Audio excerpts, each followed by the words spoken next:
Good evening, and welcome to Creative Broadcasting, the station of unlimited possibilities, presents Creating Your Seat at the Table with your host, Ashley Little, as she welcomes her guest to the table.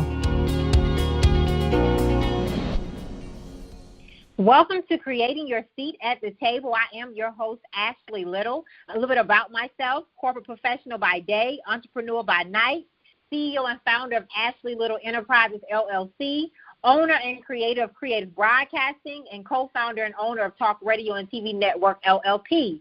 Tonight we have an amazing special VIP guest by the name of SharRon Jamison. A little bit about her. As an entrepreneur, author, speaker, visionary, and life strategist, SharRon Jamison has been teaching principles of love and self-empowerment for more than 25 years. Her career journey has taken her from owning a fitness studio to managing multi-million-dollar accounts for an international biotechnology firm. She most recently founded the Jamison Group, a leadership training and development company specializing in personal transformation and relational healing. Welcome to the table, the amazing SharRon Jamison. I am so excited to be here, Ashley. Thank you so much for the opportunity. I look forward to our discussion tonight. Thanks again. I am honored to have you on the show, and just thank you for saying yes. It was an easy yes. Let me tell you, I have been watching the work that you do, and I'm so impressed with your generosity to share your platform to promote other businesses. So I celebrate that. You don't see a lot of that today, and so thank you so much for not only helping me, but other entrepreneurs to be heard and seen and known, and you are a vital part of that, so thank you. Thank you so much, Queen. So would you please tell us more about your amazing entrepreneurial journey? Sure. Well, my journey initially started out as a personal trainer, and I started probably in the early 1990s. And what I realized is that people were overweight not because of the food. They were overweight because the weight of their pain and the weight of their past of their lives. And so since they did not have a way to metabolize or to make sense of their histories and their stories, they used food to numb their pain, to numb their demons, to make themselves okay, to pacify themselves. And so I realized that I was really not lifting physical weights with people. I was lifting emotional and spiritual weights. And so I transitioned from being a personal trainer to doing life coaching. I didn't call it life coaching because we didn't use that term back then, but I was a guide and a mentor to help primarily women at that time to look at their lives differently so that they could break some of the bad patterns that kept them trapped and crippled in mediocrity and kept them trapped in loveless relationships and unfulfilling jobs. So that's how my journey started. And it has been just a wonderful evolution of healing for me, because as I heal people, help people in their healing journey, it helps me with my own demons and to heal myself. So it's been a wonderful progression, and I'm grateful for people allowing me in those sacred places of their lives. I love that. Could you expand a little bit more on? I know you said you've helped, plenty of women, that were trapped in mediocrity. Why do you think that some of us are trapped? Why do you think it's hard for us to move forward? Oh, what a great question. I think what happens is that we come to this world fully loaded with purpose and promise and potential. But then what happens is that society presents roadblocks systemically. Mm-hmm. For example, racism, sexism, classism, heterosexism, a whole bunch of isms systemically that start to confine people to labels and to limitations that prevent them from growing or developing. But not only that, we also have our own stories that we have been taught and told and passed down from our parents. And so if our parents told us bad stories about wealth and abundance and opportunity, those stories become our truth and we start to design and architect our lives based on bad data or something I call wounded wisdom. And so as a result, we get stuck, we stop trying, we settle, we silence our voices, we adopt this mindset that we have to struggle forever. We start to think that suffering is normal.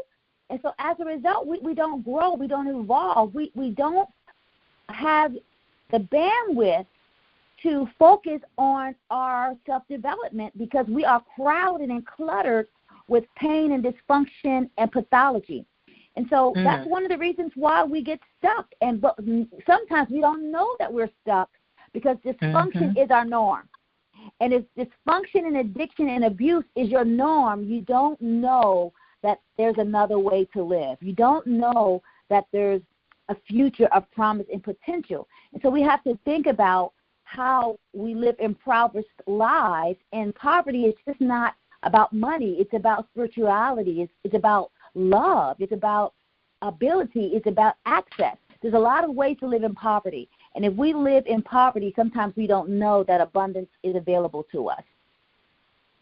I love it. I love it. And, you're so right, SharRon, because, when you're so used to that, like you said, that normal being the dysfunction and living in that pain, it is hard to transition out of it. And have you found with some of your clients that was it a hard transition for them to transition from that way of thinking? Oh, yes. Let me just say this.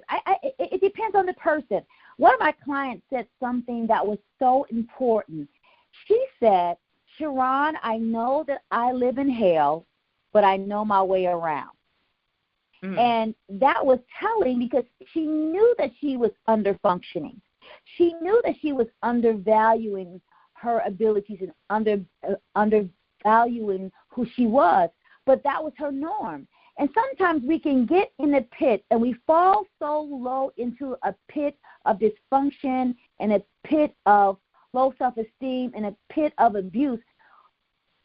Getting out of that pit seems to be insurmountable. So I have some people that have had so many negative experiences that they stop dreaming, they stop imagining, they stop trying because they become incapacitated and crippled by chronic dysfunction. But then we also have other people who may have had the same experience, but they have a spirit of resilience and optimism. And they understand that even though I was born in it, I'm not bound to it. And they dig themselves out. They do the work. They invest in coaching. They invest in therapy. They find the support that they need. They put themselves in very uncomfortable situations. So I see both sides. But the difference is a person's self-worth. If people don't value themselves and feel that they are worth their own investment, most of the time they don't really try.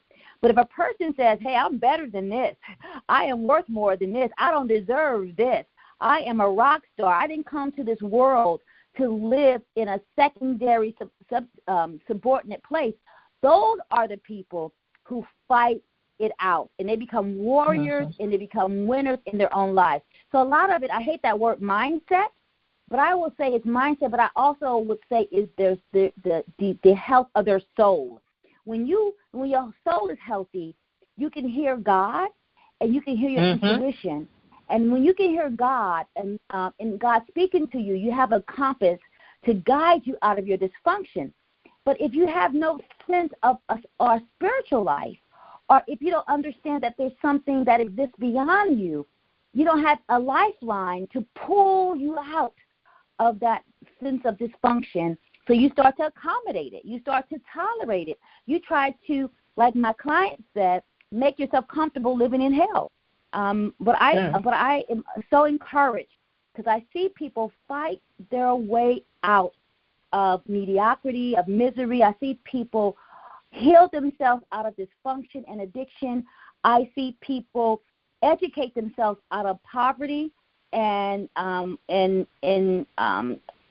bad relationships. I see people coach themselves out of normalcy, and they become extraordinary. So it's all about how willing you are to try, but also if you know better. Because if you have never been exposed to something different, you don't know to try. And so you have to understand that expansion is based on our exposure. And if we have not been exposed to anything, you will succumb to the lowest common denominator. And so that's what happens. We start to succumb or to accommodate mediocrity if that's all we know. Right. I love it. Expansion is based on our exposure. Powerful. Yes. Love that. Yes. And the more, because the thing is, the more you can be it if you can see it. But just think about so many of people of color who live in ghettos. They have never seen success. They have never seen a stock or a bond. They never seen opulence. They never seen black lawyers, black doctors, black CEOs. So how can you aspire to something that you've never seen? I know when I was growing up, I started school in integration, and I probably never saw a black doctor and a black lawyer until maybe when I was 12 or 13. So the entire understanding of what was capable or possible for me, I thought I could be a teacher, a minister, or a garbage, or maid, or a mailman. I didn't realize that there was more because I had not been exposed to more. But when I start seeing college graduates and doctors and lawyers and business people, I start understanding that I could be more, and it stretched my understanding of what was possible. So some people don't choose mediocrity. They just don't know that something else exists. I love that. Which leads me to something else I wanted to talk to you about. You recently founded the Jamison Group, a leadership training and development company specializing in personal transformation and relational healing. So you please share with us more about your amazing company, SharRon? Oh, sure. I am so in love with the Jamison Group, not because it's my company, but I'm in love with it because of what it is doing in the lives of primarily women of color. And the Jamison Group is all about leadership, self-leadership as well as leading an organization. And I concentrate on self-leadership first because you can never lead someone beyond your ability to lead yourself. But also, what I also know is that when people are able to lead themselves in adverse situations and lead themselves in successful situations, they are able to have influence and impact because they can model and demonstrate what success looks like. They can model and demonstrate what integrity looks like. They can model and demonstrate what innovation and imagination and collaboration looks like. So we focus on relational healing because we have to have people have good relationships with themselves so that they can lead themselves. And then the more you are in love with yourself and trust yourself and confident in your ability, the better leader you are. And so it's all about leadership, and I absolutely enjoy the work because the work continues to evolve as the marketplace continues to evolve. And I really love what's happening now to seeing that leadership is taking on a more feminine quality. When I became a leader, I've been in corporate America over 30 years, leadership was a very masculine, patriarchal type of system. What we're seeing now is leadership is more collaborative. It's a more conscience-driven, heart-centered type of model where people feel invited to connect and feel invited to share their perspectives and feel invited to invest their genius into something great and for the common good. So I'm really excited to see how the nature and the understanding of leadership is evolving. And as the model evolves, the Jamison Group evolves, and that's what makes it so exciting. Amazing. So with the collaboration, you got your entrepreneurship and you have corporate America. Do you think that it's harder for people to adjust to collaboration in corporate America than it is, of course, in entrepreneurship?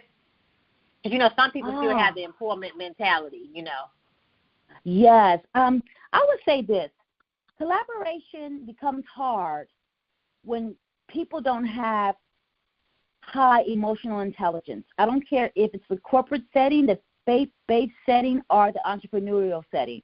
If people don't have emotional intelligence to get along with people, conversational intelligence to learn how to talk to people from a place of diplomacy and respect, and if people don't have adaptability intelligence so that they can become malleable, adjust to different situations, it becomes hard. So I think it's different, but I think that some people are very entrepreneurial, even in corporate America. So I think it's a mindset. I think it's being entrepreneurial is a spirit of creation and being able to galvanize people behind you, but it's also the ability to work with people who are different than you are, people with different skill sets and different talents and different wisdom and different cultures and different backgrounds. And if you are able to collaborate with people who are different than you are, you set yourself up for success in the corporate space, but also as a business owner. And I think that's the piece that's missing. People don't have conversational intelligence, and if you don't have that piece, it's hard to talk across different contexts and talk across different cultures and also talk to people with different types of communication styles. And all those things are really important, especially in a highly competitive, highly connected type of marketplace that we live in today. I love that. Collaborate with people who are different than you are. And I think once everybody embrace that, it will be a better place for collaboration. Don't you agree, SharRon? I agree totally. And the embrace has to start with accepting who they are. Because this is interesting. I have an opportunity to work with people with various types of education and various types of social status. Because in my job, I deal a lot with scientists, physicians, pharmacists, healthcare professionals, and then I have everything, in church from all different types of walks of life, as well as being a business owner. And I find that people who know who they are, who accept all their successes, their flaws, their failures, all their contradictions, those types of people are people who have the greater ability to exist in various cultures. They are able to shift into different contexts. And those are the people who are the most successful, because those people are the least judgmental, because they understand that everybody plays an important role and everybody has an important piece of the puzzle, and that we are all interdependent. And when you understand that someone is not more than you, but also not less than you, and that they have a significant way to contribute to the world and a unique way to contribute to the world, you don't look down on people. And so I always see that people who are the most successful and also the wealthiest have a different understanding of how they view people. You don't see a lot of this type of levelism that you see with people who have not had the same degree of success. So it's really interesting. The higher you go, you find that the more the less judgmental, the more open-minded people are, because they understand that success requires all types of people and all types of approaches, and it's a wonderful thing to experience. I love that, and they're less judgmental. That's key, because they understand that the failure is part of the process, right? Absolutely. In life, you're going to get two things. You're going to get a good result, or you're going to get a good lesson. That's all you're going to get, a good result or a good lesson. So it's not win or loss, it's a good result or a good lesson. And if you use that as lenses to evaluate your life, you don't take failure hard, because you understand, I got a good lesson. And that's how I look at my life. I get a good result or a good lesson. But both of those really help me on this journey called life. For our listeners that are listening, life is either a good result or a good lesson. Love it, SharRon. Love that. Thank you. So would you please tell us more about your amazing coaching programs that you have for individuals, couples, and or small groups? Yes. You know, I have a variety of programs. The one I'm spending a lot of time on now is the Dare to Be Me, and I'm going to be launching that again probably in the next 4 weeks. And the Dare to Be Me is so critical because what it does, it helps you challenge your paradigms, your conditioning, your programming, so that you can liberate yourself from societal norms and your past. And so it helps people educate themselves about who they are and who they are not. It helps people activate their purpose in a way that they can start living their lives based on their strengths. And it also helps them elevate themselves so that they can be more productive in the world. But it also looks at how can I become a better orchestrator of my life? How can I make success not an event but a lifestyle? So I'm excited about that. So that's one of the programs that I do with people who want something different. I tell my clients, you have to break some rules to fix your life. And so Dare to Be Me is all about breaking the rules that hold you hostage and keep you trapped and crippled in limitation. So I'm excited about that.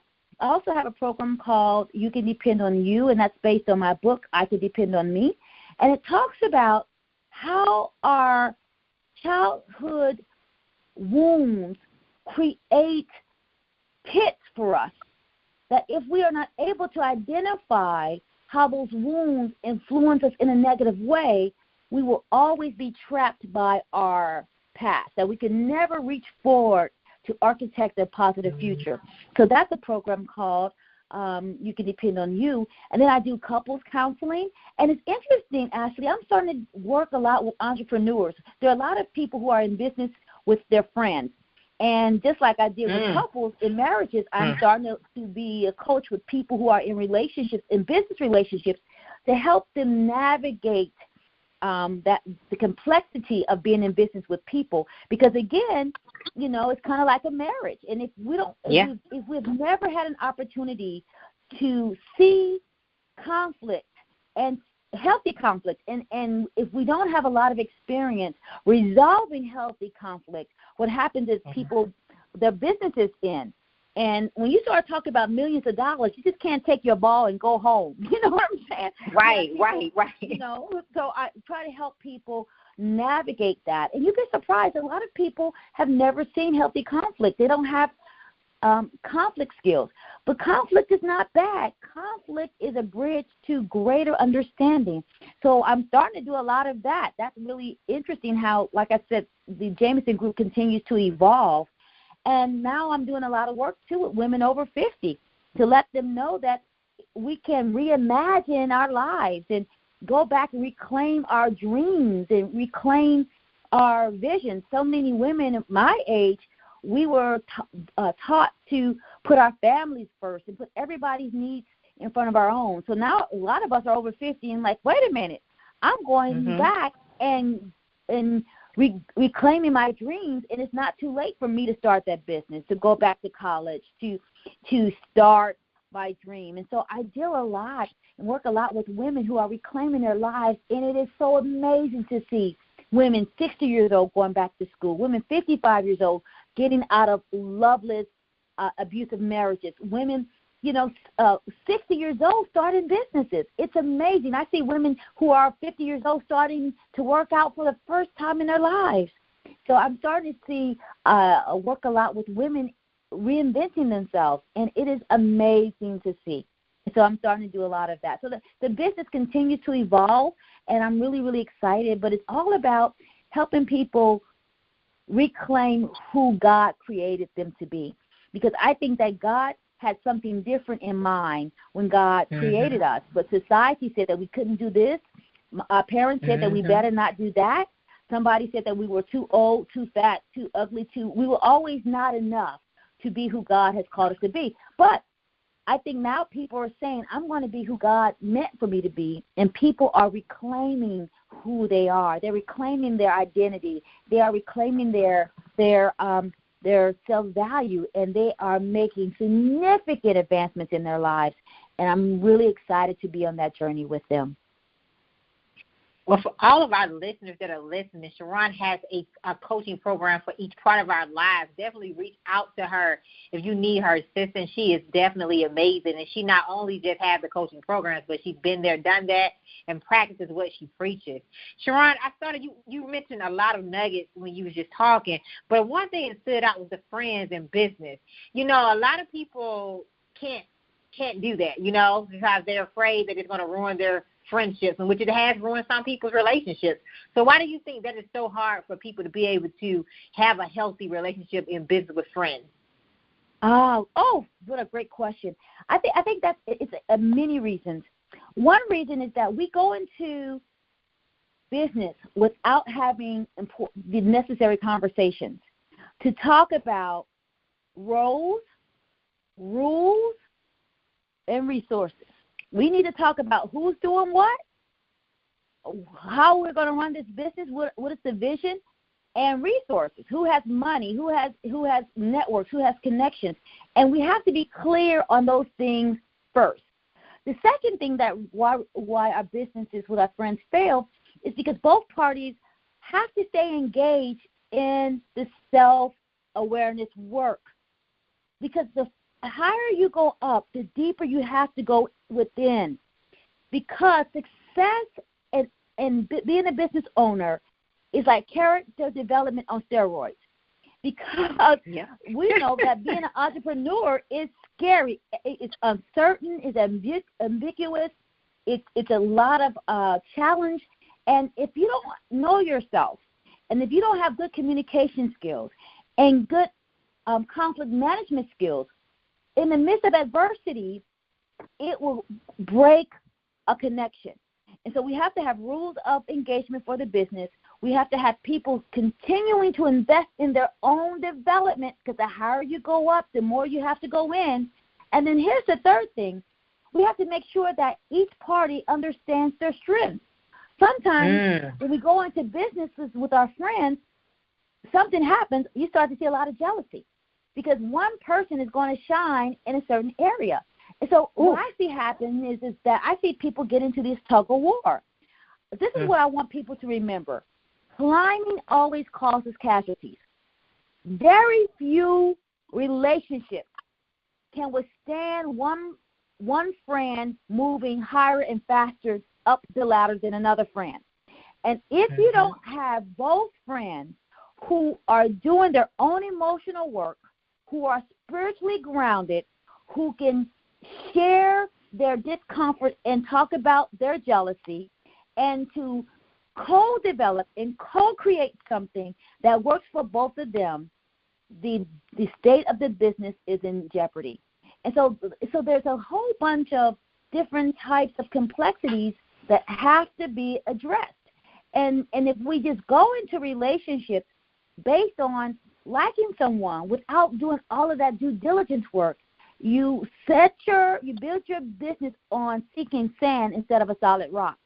And so that is really important, to have those important conversations, but you have to know how to have the conversation.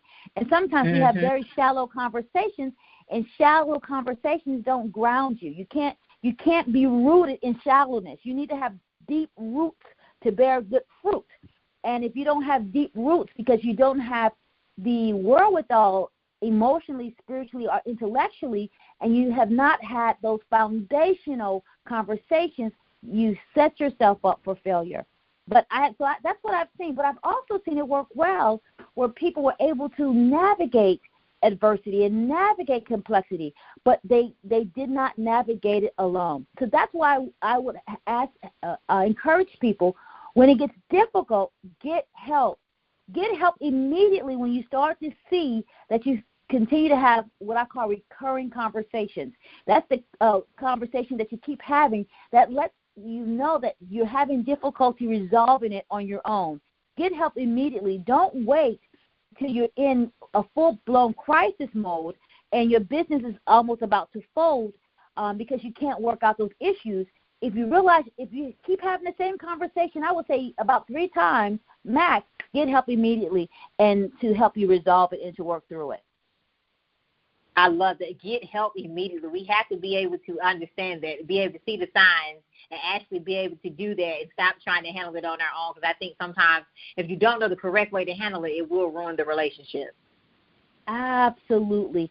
And conflict is tricky. Remember, conflict brings up all of our wounds and our inadequacies and our insecurities. And if you don't know how to navigate that and stay grounded in your truth and stay grounded in who you are, it makes having an in-depth, honest, transparent, vulnerable, intimate conversation very difficult. But it's doable. It's doable with the appropriate skills. Yes. And I just wanted to thank you for creating those spaces, creating those coaching programs, because all of them are needed, right? They're all needed for us to be able to get to the next level. And it starts within, spiritually, like you stated. So I love that. Thank you. Absolutely. I tell people, don't shortchange yourself. You need people. You need people to help you build. You cannot build in isolation. But you want to make sure that you have what I call a person has great character, person who has great courage, because people who are not courageous won't challenge you. You need people with great communication skills. You need people who are creative, who are able to look beyond the box and to imagine what's possible. You also need to have good chemistry. Sometimes people just don't work well together, and that's okay. And then you need to have people who are curious. Curious people ask great questions, and the quality of your life is always based on the quality of your questions. And those are some ingredients that you might want to look for when you're deciding who to go into business with, but also who to marry. It doesn't matter what type of relationship you have; those ingredients are still important for longevity and fulfillment. Yes, they are. And I want to say congratulations on your new book, Deciding to Soar 2 and the 50 Choices to a Fulfilling Life, both which will be released this year. So would you please tell us more about your two books? Sure. The Deciding to Soar book should have been out last year, but I just couldn't finish editing it. But Deciding to Soar 2, it contains nuggets but with stories about from my life and stories from the life of my clients to really illustrate the point. And the reason why I use stories, because stories are something that people can really hold on to, and they can see themselves in stories. And so I'm really excited about that. And that book comes out with a diary that people can do their own self-reflection. And then we have the 50 life choices. And that book talks about the choices that we need to make. And it talks about choices, for example, courage is a choice. Growth is a choice. Integrity is a choice. Love is a choice. Forgiveness is a choice. So I talk about the 50 choices that we can make to enhance and enrich our lives. And if we make those choices consistently, we can not only heal ourselves but heal our communities, but also I believe we can heal the world. Those choices are foundational to growth, to reconciliation, to diversity, to inclusion. And I think that if we live by the 50 choices, we will see less war. We will see less addiction. We will see less comparison and competition. We will see less hatred. But we have to make choices. And I'm excited about the choices that I will lift up in that book. I love it. And super congratulations again on both of your new books, SharRon. Super congratulations. Would you please let us know how we can support you and purchase your books? Definitely. Yes. Some of the books are on my website. So I have 8 books been out. Well, 7 books. The 8th and 9th book will be out this year. But I also want people to sign up for my newsletter.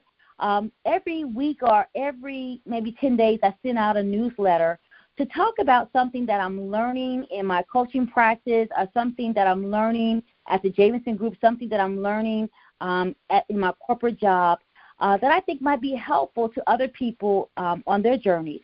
So I would love people to sign up for my newsletter. I send out not only newsletters but videos, but also I want to invite people to the Dare to Soar Academy, which is Academy, a membership site where every month I do a live training. And the good thing about it is when they enroll in the Dare to Soar Academy, they get all of the trainings that are on there. So every month I do a training. 2 months ago I did one called Get Unstuck. Last month I did one called Shifting. And this month in May I'm going to do one called Soaring. So every month I do a class, and if you join the membership site, you have access to all of the classes, all of the worksheets, all of the other interviews, all of the other journal props. So that's something that I just started maybe a week or two ago, the Dare to Soar Academy. So I want people to, if they're interested in that, I'll put a link that they can learn more about that, and to get support 24 hours a day in the comfort of their own home. And I'm really excited about providing that for leaders and visionaries and also people who are creative and are committed to their own growth and development. I love it. So please go support SharRon. She has her 9th book. Please sign up for her newsletter. I listen to her daily. And I'm telling you, the wisdom and knowledge that she shares has been amazing. It's been definitely helpful as I continue on my journey as well. So thank you, SharRon. Thank you, thank you, thank you. I'm just so grateful for the opportunity, Ashley. Thanks so much for giving me a chance to share. And yes. I'm just excited about what the future not only holds for me, but I'm excited about what the future holds for you. I see you doing so much good work, so I celebrate you. Thank you so much. And I listened to a lot of your different lives, so I want to touch into a couple more questions that I wanted people to really get an understanding of that you speak about a lot. And my next question is, why is your circle so important when trying to get to the next level? I know you speak on that a lot. Oh, my God. That's one of my favorite questions. I want people to realize that they are a seed. You and I are seeds. And because we are seeds, we need to be planted in good soil. And our good soil is our relationship. It's our environment. And our inner circle provides a couple of things. One, it provides incubation. And incubation is when you are fragile, when you are vulnerable, when God is birthing something in you, when you are trying on a new practice or trying on some new knowledge. It's a safe place where you can try on new parts of your personality. That's incubation. We all need a safe place where we can explore parts of ourselves and to learn about ourselves and to try on new aspects of ourselves without being judged. So that's a place of incubation. We also need a place of fertilization, and that's when our friends nurture us. They nurture us with information. They nurture us with insight. They nurture us with wisdom. They nurture us with encouragement and motivation, and we need to be nurtured. Because nurture helps us bloom, it helps us grow, it helps us ground us. And if we are not nurtured, we don't bloom to our highest and our greatest capacity. So our circle is our incubation, it's our fertilization, it's also our pollination. That's when we start to share. Cross-pollination is when I take a little bit of who I am and give it to you. You take a little bit of who you are and you share it with me. And that means it allows us to amplify who we are. When we start to have cross-pollination, 1 + 1 is no longer 2. 1 + 1 becomes 6, because then its synergy happens. We become synchronized in a way that it amplifies us individually, and anytime you amplify people individually, you amplify them collectively. And so we need that. We need to have that cross-pollination where we can share our stories and share our talents and share our skills and to be reference points and resources to each other. And then we need each other because as a seed, we need maturation. That's when you start to develop a sense of mastery. That's when you start to be really good at something. And being a master allows you to be pursued. It allows you to be seen for the expert that you are. Maturation is important. That's when you continue to evolve and develop. You start to morph into new aspects of your personality. And then after you have the maturation, you have domination. That's when you continue to grow and bloom, and you become an influencer. You become a change agent. You become a pioneer. And all of those stages happen when you understand that you are a seed and you are planted in good soil. And we have to be planted in good soil, because if we're planted in toxicity, we don't grow. If we're planted in contamination, we become cynical, or we become so contaminated that we don't see possibilities, we don't see opportunity. All we see is opposition and obstacles. So we have to be planted in a place where we can grow. I want people to understand our relationships are like elevators. They can take you up to the palace or down to the pit. But we have to be good stewards of our souls. And one of the ways that we are good stewards of our souls is when we take our time to pick our friends. I think we, in our culture, we are so needy for connection that we pick people when they have a pulse but no purpose. You need people with a purpose, not a pulse.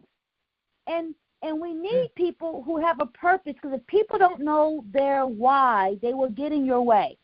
And that's why it's so critical that we spend time, because if not, we will pick people who are popular and not people who are purposeful. We will pick people who have prestige without people who have no principle. We will pick people who are successful, but they have no spirituality. And so we got to be careful that we're not quick and we are not hungry and so thirsty that we eat bad stuff. It's kind of like when you go to the grocery store. When you're hungry, you eat anything. And that's what happens when we're hungry for friendship. We pick anybody, and we make bad choices. And I have made so many bad choices in my life because I got hungry for companionship. I got hungry for connection. But now I understand that when I get hungry and I start needing connection or companionship, I know to slow down.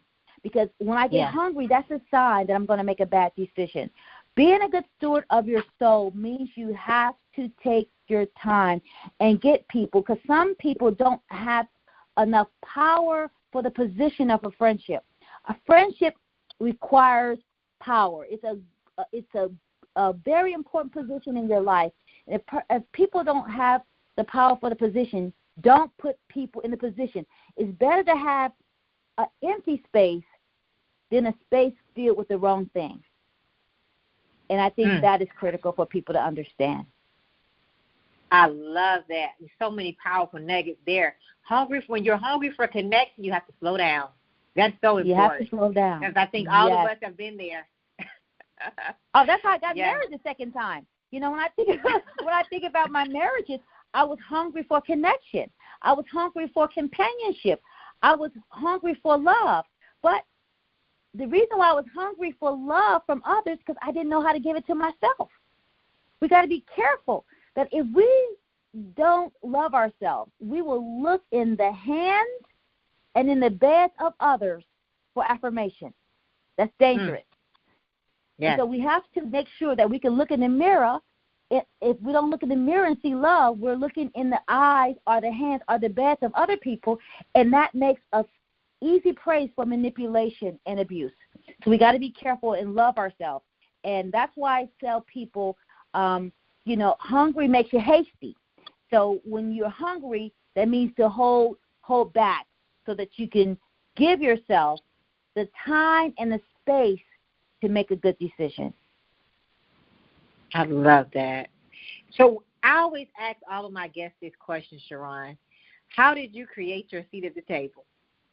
I created my seat at the table, and I think most people need to create their seat at the table. The first thing, results. I don't care if people don't like you.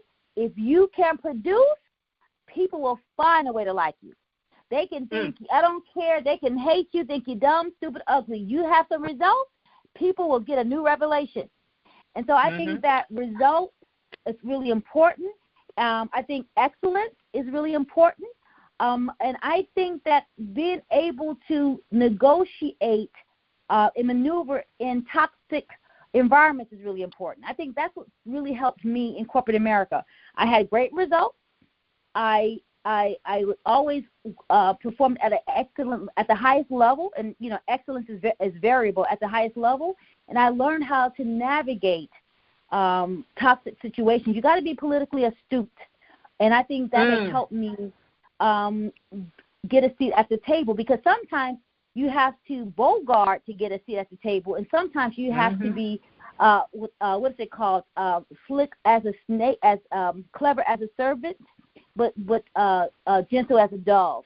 So it's all about how to be able to read situations and to navigate in a way that you build relationships along the way.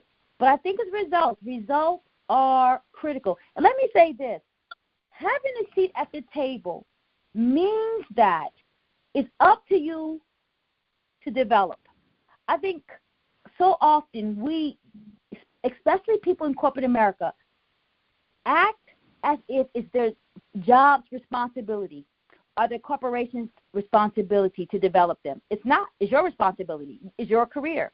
So that means is that if you don't, and if you can't, find a mentor within your organization, you have to find a mentor outside of your organization to find a way to develop those skills. And then you have to find ways to spotlight your skills, even if you have to create it for yourself. I think we have the old way, in the olden days, when there were a lot of different levels to organizations, it was easier to navigate. But now corporations are flat. Companies are flat. And now corporations, you don't have long-term careers anymore. The average career is 4 years in a corporation. That means that we have to understand that our careers are not linear anymore. So you don't climb up a ladder. You go sideways, down, a circle. So we have to be open to allowing our careers to look different. And I call it future-proofing your career. And you future-proof your career by always anticipating what's next.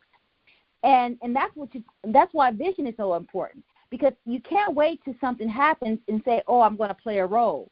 You always have to be in front of the curve, and to show that you are a trailblazer or you are a needle mover. If you're not showing that you have a competitive edge because you can anticipate market trends, you can anticipate competition, you can look 10 years, 5 years ahead to see what's next, you make yourself more of an asset. So you can't wait and think that positions are just going to come up. You create the position. You create a knowledge. You develop yourself. You look for opportunities to grow and expand, even if that means you have to volunteer to get the skills and the experience that you need.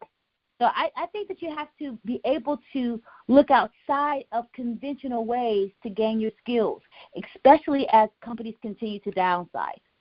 I think that's really important. But results is it's all about the bottom line. What can you produce? What can you produce? And what can you keep producing? Because remember, you're only as good as your last result. And so if you cannot continue to make progress or to show your value, if you cannot sustain momentum, you set yourself up to being left behind. It's not nice to know or nice to say, but it's the truth. You have to be able to maintain momentum and to be an innovator and a pioneer. I don't care if you're in corporate America or an entrepreneur. You got to be a visionary and a pioneer, and you have to be able to be a leader to help people understand your vision and to follow you to bring that vision into fruition. And that's where your communication skills and your influence skills come. And that's why all those parts of you are important. I love that. Your results. You're only good as your last result. That is so important. That is so important. Love it. So what can we expect from you the rest of 2019, quarter one? You have, all ways to run. We know you done knocked it all the way out the box. We're already in quarter two. So I'm just, excited to see what all God is going to do for you the rest of the year. So what do we have in store? And I would say 2019, book releases. I'm really excited about my membership site, the Dare to Soar Academy, and I'm excited to see how that evolves.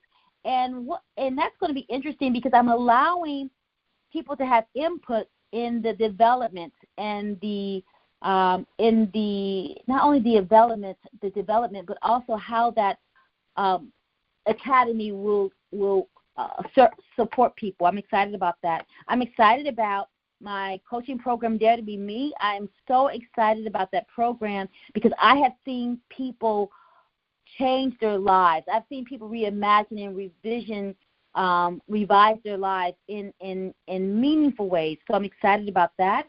You will see more small group settings. I believe that we learn best in community.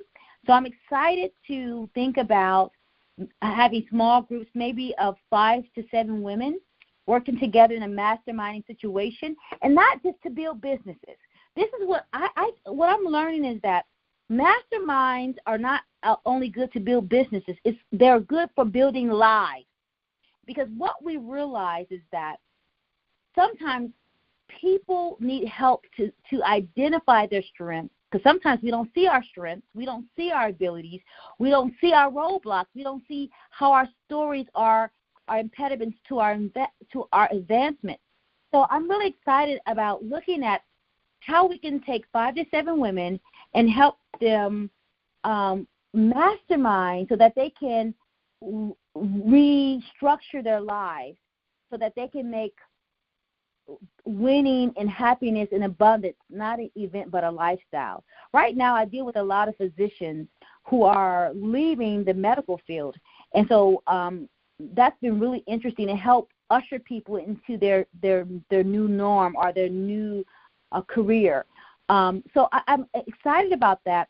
One of the challenges is that some of the work that I do, it's so private that sometimes I can't share some of the testimonials that I have because I deal with a lot of physicians, I deal with ministers, I deal with people who are in very delicate life stages, so I can't really share a lot of testimonials, but it's something about having people who are going through similar adversity and see them come out stronger, wiser, and bolder, and coming out with a new community of support.